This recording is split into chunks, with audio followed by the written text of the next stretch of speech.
CJP protest में, cockroach जनता party की protest से जो एक खबर निकल के आ रही है, अभिजीत दीपके को साइडलाइन कर दिया गया है। इस प्रोटेस्ट से ही साइडलाइन कर दिया गया है। दाहिया दाहिया को तो निकाल ही दिया गया और वो बाहर निकल के फ्रस्ट्रेशन निकाल रहा है इन्हीं अभिजीत दीपके पे, सौरभ दास पे और सीजेपी की जो भी खिचड़ी पकी हुई है उन सब पे बहुत पिटा है दाहिया। ठीक है, पब्लिक ने उसको बता दिया कि भैया ये जितना थोड़ा बहुत तुम्हारा जो तुमने ना मजे ले लिए ना स्टेज पे खड़े होके हिंदुओं को गाली देना, सनातन को गाली देना, उस सब का मजा उसको चखाया, कल बहुत उसको पड़ी है, अच्छे से तसल्ली से पड़ी है और बहुत बेइज्जती हुई है और अब वो किसी को मुंह दिखाने लायक बचा नहीं। तो welcome to my channel Bharatvarsh with Ravi. आपको मैं ऐसी ऐसी चीजें बताऊंगा इस वीडियो में, लास्ट तक बने रहना, कि आपका ना दिमाग भी खुल जाएगा आपका कि इस तरह से क्यों नहीं सोचा जा सकता था इस प्रोटेस्ट को लेके। तो अभी आम आदमी पार्टी के आशुतोष रांका की एंट्री हो चुकी है इस प्रोटेस्ट में। I think it is to counter CJP के जो फाउंडर है दीप के, उसकी जो एक बढ़ती हुई पब्लिसिटी थी उसको काउंटर करने के लिए, क्योंकि इस प्रोटेस्ट को चलाया तो बहुत बढ़िया से था उसने स्टार्ट से, अब थोड़ा जब तक इनके सोनम वांगचुक का ये भूख हड़ताल चल रही थी, लेकिन अब धीरे धीरे कुछ ऐसी वीडियोस, कुछ ऐसी पिक्चर्स दाहिया की इनकी आने लगी जिससे इस प्रोटेस्ट का जो लोगों का एक विश्वास था इस प्रोटेस्ट से, वो इस प्रोटेस्ट से डाउन हो रहा था। तो इस वजह से आम आदमी पार्टी ने अपने सिपह सलार आशुतोष रांका को भेजा मैदान में कि तुम जाओ और तुम बोलना शुरू करो, माइक पकड़ो। एंड हर पार्टी क्या है ना, इस मौके को भुनाने की कोशिश कर रही है, इस मौके पे बहुत फायदा उठाने की कोशिश कर रही है, होड़ लगी हुई है लाइक एक ऐसा लगता है जैसे धर्मेंद्र प्रधान एक ट्रॉफी है, उसको जीतने के लिए आम आदमी पार्टी, समाजवादी पार्टी, कांग्रेस, ये सब लगे पड़े हैं, आपस में भिड़े पड़े हैं कि हम कराएंगे इस्तीफा, हम कराएंगे इस्तीफा। इसीलिए 20-22 दिन जब तक ये चला तब तक राहुल गांधी नहीं दिखे, लेकिन अब राहुल गांधी भी कूद पड़े इस प्रोटेस्ट में। तो भाई ये चल रहा है इस प्रोटेस्ट का अभी सिंह। तो होता ये है कि अभिजीत दीपके को संजय सिंह बोलते हैं कि नहीं, पहले स्टार्ट ऐसे हुआ कि राहुल गांधी पहुंच गए प्रधानमंत्री आवास में, बाहर उन्होंने धरना दे दिया और वो काफी हाईलाइट हुआ, सारी जितनी लाइमलाइट थी सारी अब कांग्रेस में राहुल गांधी के ऊपर आ चुकी है। तो इस वजह से जो संजय सिंह आम आदमी पार्टी के हैं और ये दीपके आम आदमी पार्टी का था, दाहिया आम आदमी पार्टी से जुड़ा हुआ था, ये सारे आम आदमी पार्टी से जुड़े हुए थे, तो इनको एक टेंशन होनी शुरू हो गई। टेंशन क्या हुई इनको, इनको टेंशन ये हुई कि अब सारा लाइमलाइट जो है कांग्रेस ले जाएगा, तो इतने दिन से जो हम मेहनत कर रहे थे, फंडिंग की है जो हमने, तो वो सारी हो जाएगी बेकार। तो संजय सिंह ने एक ट्वीट किया जिसमें उन्होंने ये लिखा कि राहुल गांधी और मोदी का आपस में मिलाप हो चुका है इस प्रोटेस्ट को खत्म करने के लिए, इस प्रोटेस्ट को हल्का करने के लिए, मतलब कि बिल्कुल नस्ते नाबूद करने के लिए ये एक प्लान है। इस पे अजीब अभिजीत दिपके जो था उसने संजय सिंह को बोल दिया, इनके बीच में कुछ हॉट टॉक भी हुई और उसने ये बोला कि आप उनके बारे में कुछ मत बोलो, उन्होंने बहुत सपोर्ट किया है इसको बैक एंड से। इस चीज पे संजय सिंह को गुस्सा आ गया कि भाई मेरा प्यादा मुझे म्याऊं, वो होता है ना, कहावत सुनिए ना, एक मेरा प्यादा मुझे ही म्याऊं। तो उसने आशुतोष रांका को भेजा, चाओ मेरे सिपह सलार और तुम जाके नस्ते नाबूद कर दो अभिजीत दीपके की पब्लिसिटी, जो फेमस हुआ है उसको सारे खत्म कर दो, तुम जाओ। आया तो अभिजीत रांका, आशुतोष रांका आया, उसने माइक पकड़ा, बोलना शुरू किया और लोगों ने, प्रोटेस्टर्स ने ही उसकी ऐसी तैसी कर दी, बखियां उधेड़ के रख दी, ये बोल के कि तुम खुद एसी के कमरे में सो रहे थे जब हम लाठियां खा रहे थे। बहुत बजाई भाई, बहुत बजाई उसकी। फिर भी रांका ने समझाने की कोशिश की, ठीक है, तो माहौल थोड़ा सा नॉर्मल हुआ। बट सुनने में ये आ रहा है कि अब अभिजीत दीपके को उतना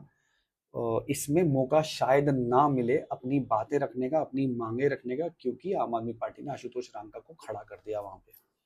अब देखो, बात ये है कि पॉलिटिकल मूवमेंट के नाम से शुरू, मतलब पॉलिटिकल मूवमेंट था, ये सबको पता है, this was a political movement, लेकिन स्टूडेंट्स के नाम पे कैसे शुरू किया इन्होंने, क्या प्लान किया, क्या मस्त एकदम फंडिंग वंडिंग ली, स्टूडेंट के नाम पे शुरू किया, पॉलिटिकल मूवमेंट को स्टूडेंट मूवमेंट बना दिया और नाम दे दिया स्टूडेंट मूवमेंट, और आकर बैठ गए धर्मेंद्र प्रधान इस्तीफा दो, ठीक है, इस्तीफा दो इस्तीफा दो, बस यही रट लगे रहे। लेकिन इन्होंने एक गलती कर दी, अगर ये सिर्फ धर्मेंद्र प्रधान का इस्तीफा मांगते ना तो शायद बात बन सकती थी, पर इन्होंने सेकंड डे से नचनिया नचाना शुरू कर दिया, सनातन को गाली देना शुरू कर दिया, इन्होंने अरुंधति रॉय को बुलाया, इन्होंने निवेदिता मेनन को बुलाया। ये सारे एंटी इंडियन हैं जो हमेशा पास्ट में कश्मीर इंडिया का पार्ट नहीं है,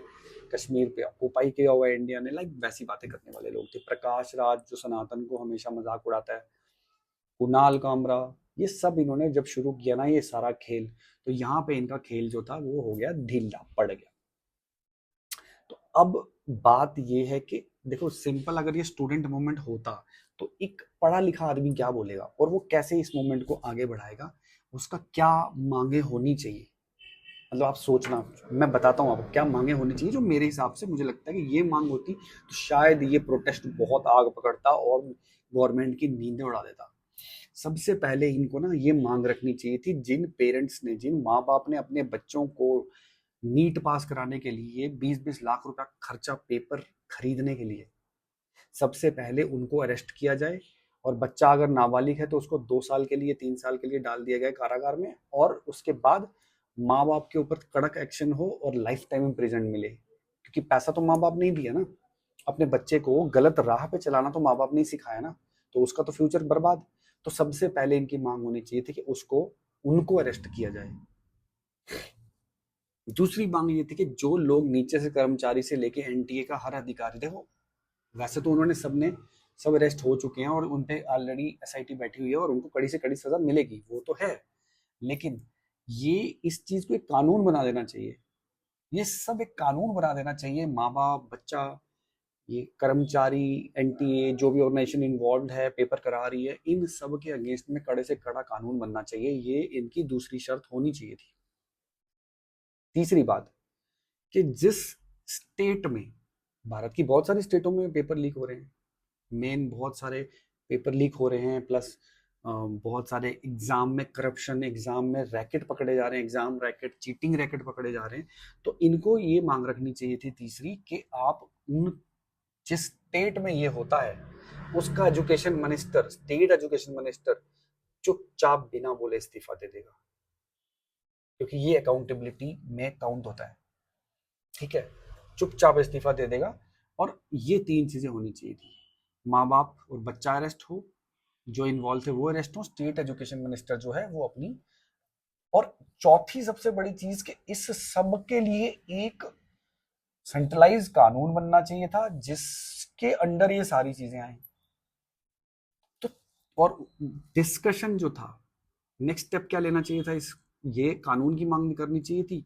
ठीक है, एजुकेशन मिनिस्टर्स के इस्तीफे की मांग नहीं करनी चाहिए थी। नेक्स्ट स्टेप होना चाहिए था कि ये जो बैठे थे, जब ये मूवमेंट स्टार्ट हुआ, प्रोटेस्ट स्टार्ट हुआ, तो उस वक्त बच्चों को इन्वॉल्व करना चाहिए था, बच्चों को बुला के उनकी प्रॉब्लम्स पूछनी चाहिए थी, बच्चे किस डिप्रेशन में चल रहे हैं, किस टेंशन में चल रहे हैं, उनसे बात करनी चाहिए थी, नीट के बारे में बात करनी चाहिए थी, नीट को कैसे ठीक किया जा सकता है एजुकेशन सिस्टम को, ये डिस्कशन होने चाहिए थे अपनी मांगों के साथ,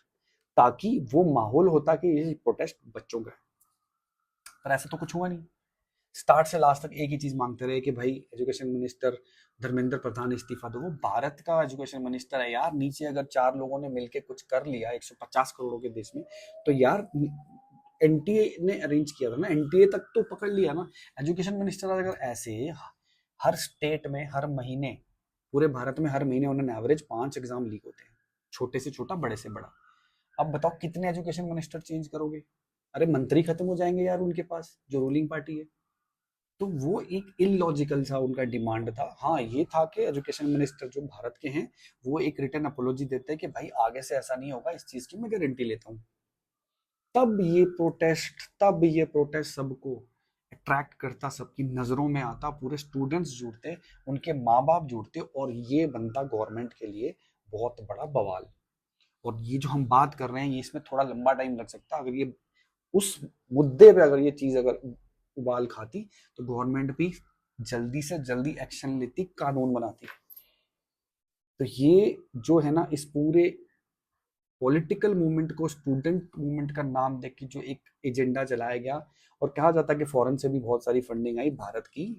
को डिस्टेबलाइज करने की, वो बहुत सारी चीजें, उस पर तो अभी इंक्वायरी चल रही है, वो चीजें आएंगी बाद में, धीरे धीरे आएंगी। पथराव जो किया प्रोटेस्टर्स के, स्टूडेंट के नाम पे जो प्रोटेस्टर्स आए, कहीं पार्टी से थे, कहीं को पैसा देके बुलाया गया था, कहीं फंडिंग थी, ये सारी चीजें जो हैं, ये सारी इनकी अकाउंटेबिलिटी होगी। पर ये स्टूडेंट मूवमेंट जो था, अगर ये मूवमेंट उस हिसाब से होता, एक अच्छे नॉर्मल साइलेंट तरीके से होता, पीसफुल तरीके से होता, सिर्फ स्टूडेंट्स की बात होती, सिर्फ कानून बनाने की मांग होती, सिर्फ जो जो इन्वॉल्व है उनको सजा देने की मांग होती, तो ये स्टूडेंट प्रोटेस्ट सुपर हिट होता। आई थिंक आप समझ गए होंगे कि मैं क्या कहना चाह रहा हूँ अपने इस माध्यम से। तो अगर वीडियो पसंद आया है तो प्लीज़ वीडियो को लाइक करिए, शेयर कीजिए एंड सब्सक्राइब करके जाना, बिना सब्सक्राइब मत जाना, रिक्वेस्ट है। Thank you. जय हिंद।